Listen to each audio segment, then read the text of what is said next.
কুলাঙ্গারগুলোই প্রশ্ন ফাঁস করে, এরা তো মানুষের বাচ্চা না, এরা কুলাঙ্গারের বাচ্চা।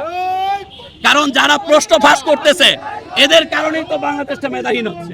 যারা প্রশ্ন ফাঁসের সাথে জড়িত, যারা ডিভাইস পার্টি দিয়ে বিভিন্ন জায়গায় জব পাবে, এরা আবার ডিভাইস পার্টির সাথে যুক্ত হয়ে আরো ডিভাইস দিয়ে আরো তারা তাদের সাঙ্গপাঙ্গ বাড়াবে।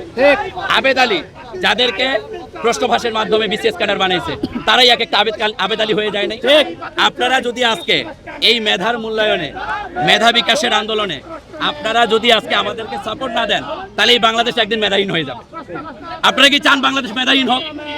আমরা চাই বাংলাদেশে যত মেধাবী আছে এই মেধাবীরা তারা তাদের জায়গা খুঁজে নিক।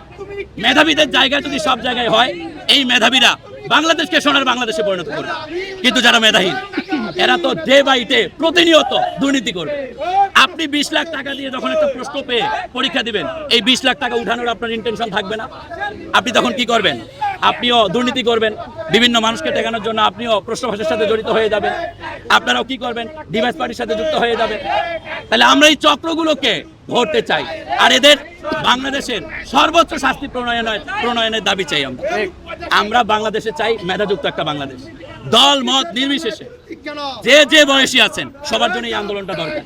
কারণ আমরা এই বাংলাদেশ যদি সুস্থ মস্তিষ্কের বাংলাদেশ চাই, এই বাংলাদেশে যদি মেধাবীরা মেধার বিকাশের করার জায়গা খুঁজে না পায়, একজন বেকার স্টুডেন্ট, মেধাবী স্টুডেন্ট সকাল 9টায় পড়তে বসে, রাত 9টায় বের হয়, এই কনকনে শীতের মধ্যে সারা রাত পড়াশোনা করে, কিন্তু দিন শেষে পরীক্ষার হলে গিয়ে যখন দেখে প্রশ্ন ফাঁস, তখন তার কেমনটা লাগে বলেন তো আপনারা?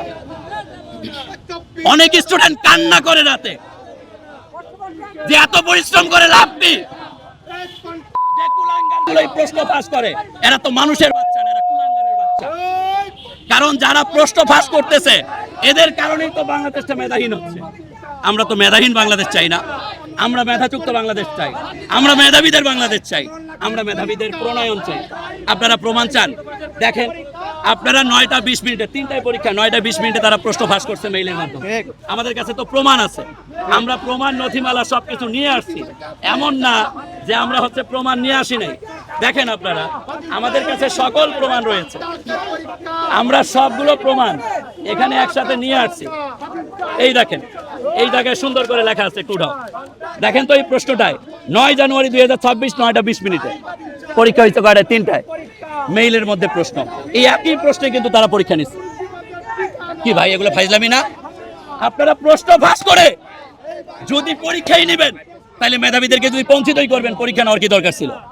পরীক্ষাটা না নিলেই তো হইতো, পরীক্ষাটা না নিলেই তো হইতো।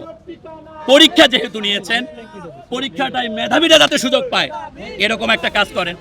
যেমন আমরা 5 দফা দাবির মধ্যে সবচেয়ে কড়াভাবে যে জিনিসটা চাইছি, আপনারা যেসব জায়গায় পরীক্ষা নেবেন, আপনারা ওই জায়গাগুলোতে নেটওয়ার্ক ডিভাইস লাগাই দেন। নেটওয়ার্ক চেকার যদি লাগাই দেয় এবং নেটওয়ার্ক জ্যামার যদি লাগাই দেয়, হলের মধ্যে কোনো নেটওয়ার্ক পাবে না। তাইলেই তো মেধাবীরা সুযোগ পায়।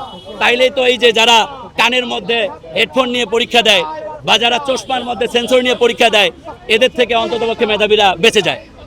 এখানে 5টা যে দাবি, 5টাই যৌক্তিক দাবি এবং 5টাই পুরো বাংলাদেশকে মেধাবী করার দাবি। আমরা আসলে বাংলাদেশকে মেধাবীদের বাংলাদেশ হিসেবে গড়তে চাই, এই জন্যই আজকের এই আন্দোলন।